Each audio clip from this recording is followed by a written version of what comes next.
నాంపల్లి కోర్టుకు అల్లు అర్జున్ వర్చువల్ గా హాజరు కానున్నారు. తాజా వివరాలు మా ప్రతినిధి రమేష్ ప్రత్యక్ష ప్రసారం ద్వారా అందిస్తారు.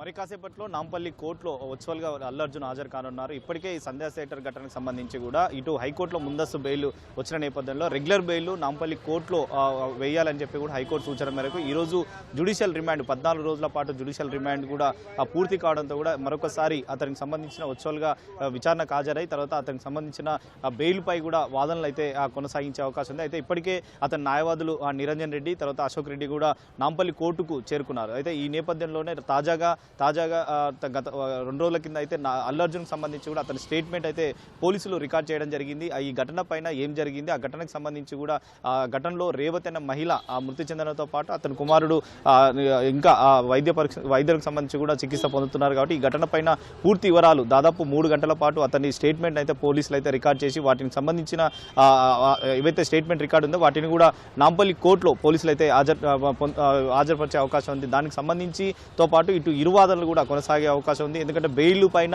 ఇటు అల్లు అర్జున్కి సంబంధించిన న్యాయవాదులు బెయిల్ పైన వాదనలు కొనసాగిస్తే ఇటు బెయిల్కి సంబంధించి కూడా వాటిపైన కౌంటర్ కూడా పోలీసులు అయితే దాఖలు చేసే అవకాశం ఉంది. దాంట్లోనే స్టేట్మెంట్ రికార్డుతో పాటు అతనికి సంబంధించిన తాజా పరిణామాలపైన పూర్తి స్థాయిలో కూడా వివరాలు అయితే కోర్టుకి వివరించే అవకాశం ఉంది. చూడాలి మరి బెయిల్కి సంబంధించి ఎలాంటి వాదనలు కొనసాగుతాయి అనేది కూడా చూడాలి. అయితే కొద్దిసేపటి కిందే నేరుగా అల్లు అర్జున్ నాంపల్లి కోర్టుకు హాజరవుతా అన్నప్పటికీ కానీ ఇక్కడ శాంతి భద్రతలకు సంబంధించి కూడా కొంతవరకు ఇబ్బంది కలుగుతుందనే ఒక ఆలోచనతో కూడా అతను వర్చువల్గా హాజరవుతానని చెప్పి కూడా ఇటు కోర్టు దృష్టికి తీసుకురావడంతో కూడా కోర్టు అనుమతి ఇచ్చిన నేపథ్యంలో కూడా ఇటు పోలీసులు కూడా వారు చెప్పడంతో కూడా పోలీసులకైతే శాంతి భద్రత కొంతవరకు విఘాతం కలిగించే అవకాశం ఉంటుంది. కాబట్టి అతను వర్చువల్గా రావచ్చు అని చెప్పి కూడా ఇటు కోర్టుకు కూడా పోలీసులు అయితే చెప్పినట్లు తెలుస్తుంది. అయితే ఈ నేపథ్యంలో కూడా పోలీసులు కూడా భారీగా కోర్టు సమీపంలో కూడా భారీగా మోహరించినప్పటికీ వర్చువల్గా హాజరవుతున్న నేపథ్యంలో కొంతవరకు అయితే పోలీసులు అయితే ఇక్కడ నుంచి అయితే వెళ్ళిపోయిన పరిస్థితి అయితే ఉంది. మరి కాసేపట్లో వాదనలకు సంబంధించి కూడా ఎలా జరగబోతున్నాయి,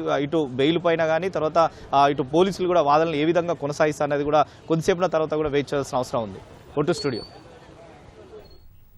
ధన్యవాదాలు రమేష్.